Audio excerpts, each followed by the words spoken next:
बजर्क of ग्लूटोनी के episode 5 की शुरुआत में हम लोग हाड़ो को देखते हैं, जो कि कॉप्स यानी कि फेट से लड़ने के लिए आ जाता है। हाड़ो के साथ अब उसे कहते हैं कि इसे हमें हैंडल करने दो, तो हाड़ो मान जाता है और अब वो उन्हें हैंडल करने देता है। वो लोग अब जाकर फेट के ऊपर हमला करते हैं। वहीं पर फेट फील करता है कि ये लोग तो रुके हुए हैं। फेट को ऐसे इसलिए लगता है क्योंकि वो उनसे कई गुना ज्यादा स्ट्रॉन्ग है। वो अब एक एक करके उनके ऊपर हमला करके उन सभी को हरा देता है। ये देखकर हाड़ो काफी ज्यादा हैरान हो जाते हैं। वहीं पर उसके बाकी साथी डर के मारे तो वहां से भाग ही जाते हैं।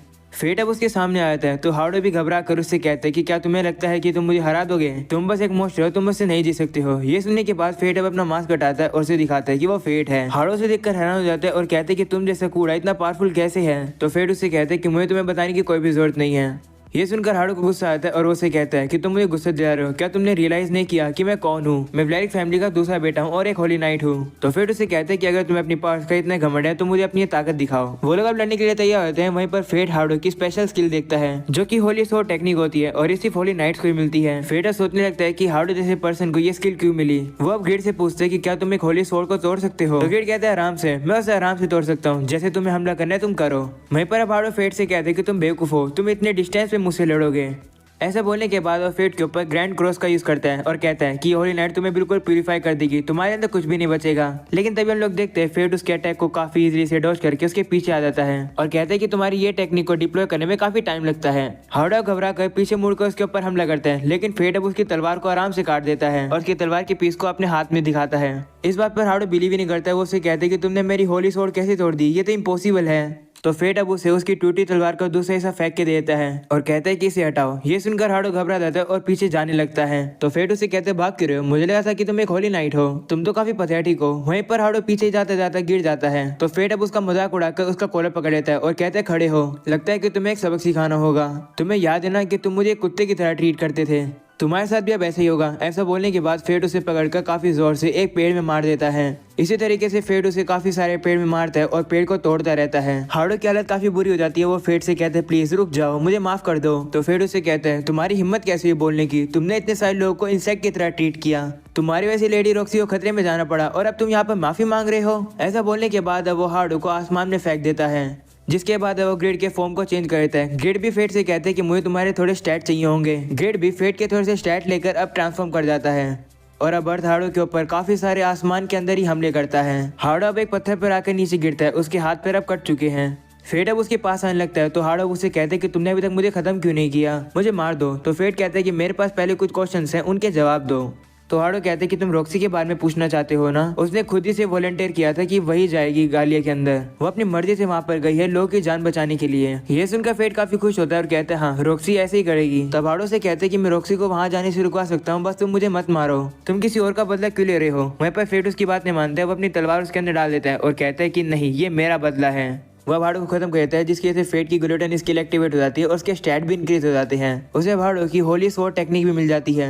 ये सुनकर ग्रेट फेट से कहते हैं लगता है कि तुम अब एक होली नाइट बन गए। तो फेट कहते हैं कि कैपिटल इस चीज को कभी भी एक्सेप्ट नहीं करेगा और वैसे भी मैं एक होली नाइट बनना ही नहीं चाहता हूँ। तो ग्रेट कहता है कि पता था तुम ऐसा ही कहोगे, वैसे तुम मेरे सेकंड लेवल को भी एक्सेस करना चाहते हो? तो फेट कहते हैं हाँ ऐसा करो, क्योंकि मुझे ये जानकर उल्टी आती है कि मेरे अंदर अब हाड़ो की स्किल्स आ गई हैं, मुझसे वो स्किल्स ले लो। तो अब ग्रेड मान देते हैं, जिसके बाद अब उसकी स्टैट को लेकर अपने सेकंड लेवल पर आ जाता है, जो कि होती है एक ग्रेट साइज और ये किसी भी चीज को काट सकती है, चाहे वो कुछ भी हो।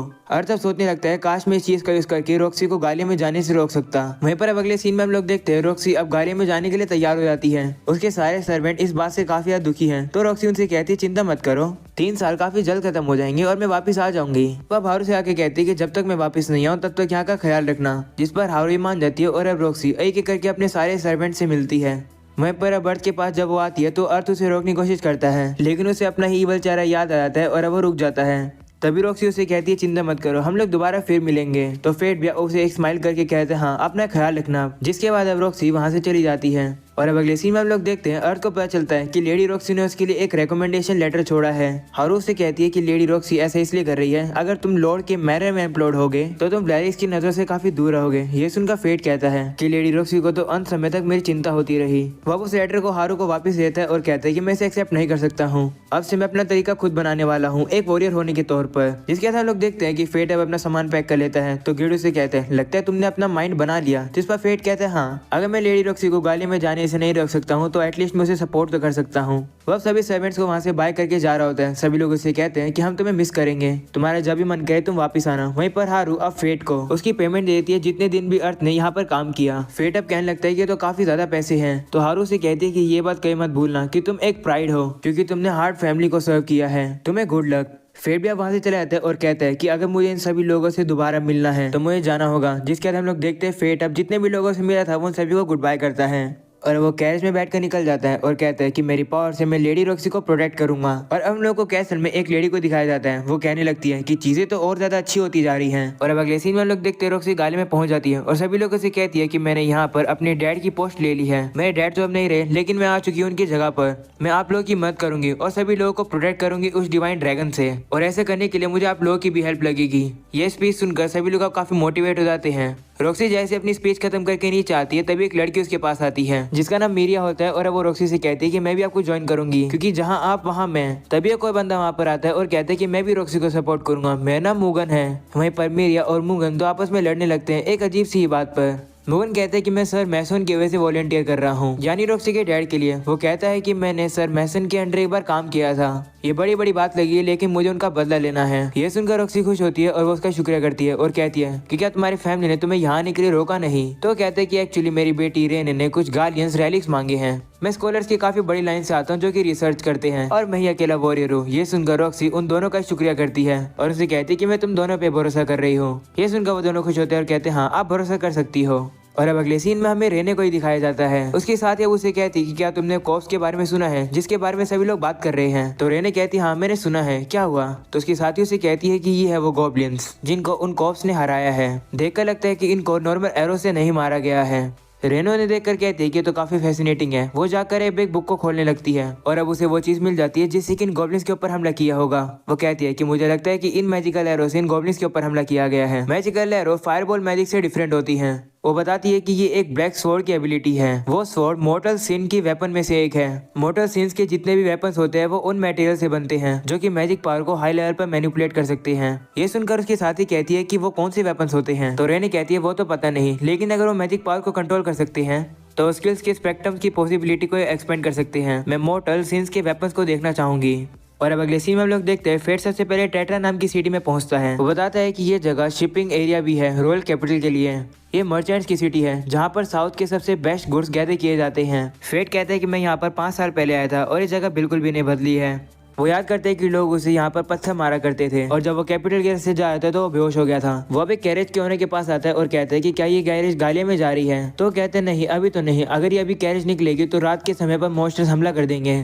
तो फेट भी मान जाता है और वो वहाँ से जाने लगता है, लेकिन तभी उसे भूख लगने लगती है। तो गिड के कहने पर डिसाइड करता है कि वो थोड़ा सा खाना खाएगा और यहाँ के बारे में थोड़ी सी इन्फॉर्मेशन इकट्ठी करेगा। जिसके बाद अब वो एक रेस्टोरेंट में आता है जहाँ पर एक बंदा कुछ लोगों से मदद मांग रहा होता है उसकी विलेज के लिए हेल्प करने के लिए। जिन बंदों से वो मदद मांग रहा होता है वो वॉरियर्स होते हैं। वो वॉरियर्स उसके पैसे लेकर कहते हैं कि इतने पैसे में क्या होगा, ऐसा बोलकर अब उसके पैसे तक गिरा देते हैं। तो अब वो बंदा उन पैसों को उठाने लगता है। तो वो वॉरियर उसके सर पे पैर रखता है और कहता है कि अगर तुम्हें हमारी मदद चाहिए तो और पैसे लेकर आओ। ये देखकर फेट वहाँ पर पहुंचता है और उन वॉरियर्स को वो साइड कर देता है और कहता है बहुत हो गया। ये देखकर बाकी वॉरियर्स अर्थ के ऊपर हमला करते हैं, लेकिन अर्थ उन्हें भी रोक देता है, उनके हाथ मोड़ने लगता है। ये देखो बंदा फेट से माफी मांगता है उसकी जान बचाने के लिए। तो फेट भी उससे पीछे मुड़ के कहता है काफी समय बाद मिल रहे हैं सेट। तो अब सेट भी फेट को देखकर शॉक हो जाता है और कहता है क्या तुम तो फेट हो।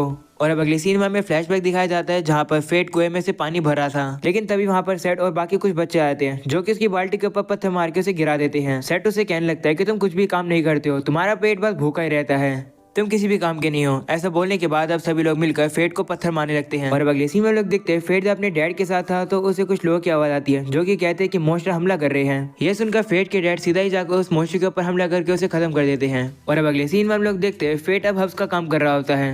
क्योंकि उसके डैड इंजर्ड हो चुके हैं तो फेट उसके लिए हर्ब्स का मेडिसिन बनाता है जो कि उसके डैड उसे पीते हैं तो उन्हें वो काफी कड़वा लगता है, लेकिन फिर भी वो पी लेते हैं। लेकिन अब अगले सीन में हम लोग देखते हैं कि फेट के डैड अब मर जाते हैं। हमें पता चलता है कि विलेज चीफ ने फेट के डैड को इसलिए रख रखा था क्योंकि उनके पास एक स्पीयर टेक्निक स्किल थी, लेकिन अब वो मर चुके हैं तो उनके पास अब फेट के खाना खिलाने के लिए कुछ भी नहीं है। वो फेट का ख्याल रखने के लिए तैयार नहीं है, इसलिए वो फेट को पत्थर मारने लगते हैं और उसे कहते हैं कि तुम किसी भी काम के नहीं हो, इससे तुम यहाँ से चले जाओ। सीना पहन का आता है जहाँ पर सेट फेट से कहता है कि प्लीज मेरी मदद करो, मुझे तुम्हारी जरूरत है।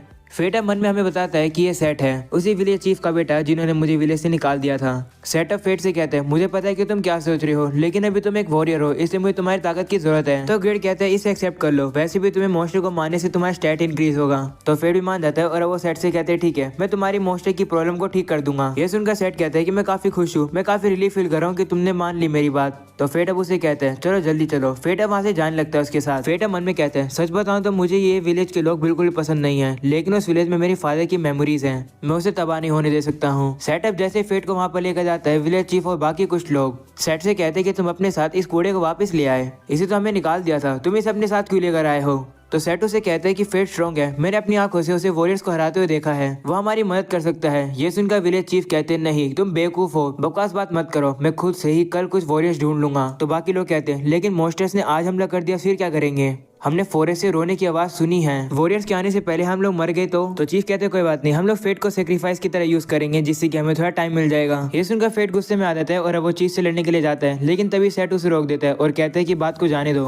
उनकी तरफ से मैं माफी मांगता हूँ। तो फेट भी रुक जाता है, जिसके बाद सेट फेट को अपने घर पर ले आता है। सेट फेट से वापस माफी मांगता है। तो फेट कहते कोई बात नहीं, अब मुझे आदत हो चुकी है, वैसे मैं सोच रहा था कि तुम्हारी वाइफ कहाँ है, वो कहीं नहीं दिख रही। तो सेट कहता है कि मॉन्स्टर्स ने उसे मार दिया, विलेज पहले की तरह ही गरीब है, विलेज चीफ के पास ही सारी अथॉरिटी है। बचपन में मुझे लगता था कि मेरे फादर सही हैं, इसलिए मैं तुम्हें मारता था, लेकिन जब से मेरी बेटी का जन्म हुआ है तब से मुझे रियलाइज हुआ है कि क्या गलत है और क्या सही है। फेट सेट से कहते हैं कि तुम चेंज हो गए हो, इस पर सेट कहते हैं कि ऐसे मेरी बेटी के कारण हुआ है। उन दोनों को ऐसे देखकर फेट को अपने और अपनी डैड की याद आ जाती है, जिसके बाद अब फेट सेट से कहते हैं कि मुझे मॉन्स्टर्स के बारे में बताओ जो यहाँ घूम रहे हैं। तो सेट बताने लगता है, वो बताता है कि मॉन्स्टर सबसे पहले 1 महीने पहले आना शुरू हुए हैं। विटनेसेस के हिसाब से लग रहा है कि मॉन्स्टर्स 1 से ज्यादा हैं। अपेरेंटली वो मॉन्स्टर्स उड़ भी सकते हैं। फेट ही सुनकर कहते हैं कि ये तो काफी खतरनाक बात है। सेट कहते हैं हाँ ये मॉन्स्टर्स बिल्कुल भी ऐसे नहीं है जिससे विलेज पहले लड़ चुका है, इसलिए हमने कुछ वॉरियर्स को हायर करने का फैसला किया, लेकिन वो कुछ ज्यादा महंगे आ रहे हैं। तभी लोग देखते हैं फेट को भूख लगने लगती है। ये देखकर सेट उसे कहते हैं कि तुम तो हमेशा की तरह भूखे रहते हो, मैं तुम्हारे लिए कुछ खाने का लेकर आता हूँ।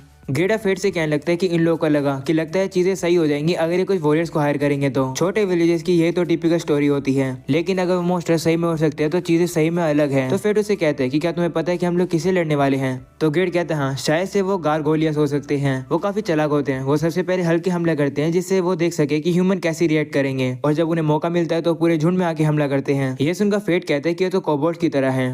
तभी सेट की बेटी उसकी बात सुन लेती है और कहती है कि तुम किससे बात कर रहे हो। तो फेट कहता है किसी से नहीं, मैं खुद से बात कर रहा हूँ। तभी सेट की बेटी फेट को एक टॉफी देती है। फेट भी उसे खा लेता है और कहता है कि क्या तुम थोड़ी देर के लिए खेलना चाहोगी, जिस पे वो कहती है हाँ, जिसके बाद फेट उसके पंजा लड़ाता है और अब वो जानबूझ के हार जाता है। फेट के साथ खेलकर सेट की बेटी काफी खुश हो जाती है। तभी सेट वहाँ पर आता है फेट के लिए काफी कम खाने लेकर और कहता है माफ करना, मेरे पास बस इतना ही है ऑफर करने के लिए। तो फेट कहते कोई बात नहीं, इतना ही बहुत है। जिसके बाद वो खाना खाने लगता है, लेकिन तभी अचानक से उसे चक्कर आने लगते हैं और तभी अचानक से वो टेबल पर गिर के बेहोश हो जाता है।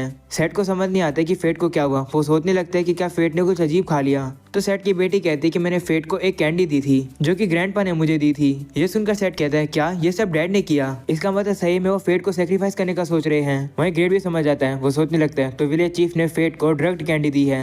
जिसके बाद सेट अब फेट को उठाने लगता है, लेकिन फेट उठता ही नहीं है। और तभी सेट को बाहर से मॉन्स्टर्स की चलाने की आवाज आती है। वो बाहर खिड़की से देखता है तो उसे पता चलता है कि मॉन्स्टर्स का एक काफी बड़ा ग्रुप इसी तरफ आ रहा है, लेकिन फेट तो बेहोश है। तो आखिरकार इन लोगों को बचाएगा कौन, जानने के लिए अगला एपिसोड जरूर देखना। यह एपिसोड पसंद आया तो लाइक कर देना, चैनल पर नहीं हो तो सब्सक्राइब कर देना। मिलते हैं अगले एपिसोड में, तब तक के लिए बाय बाय।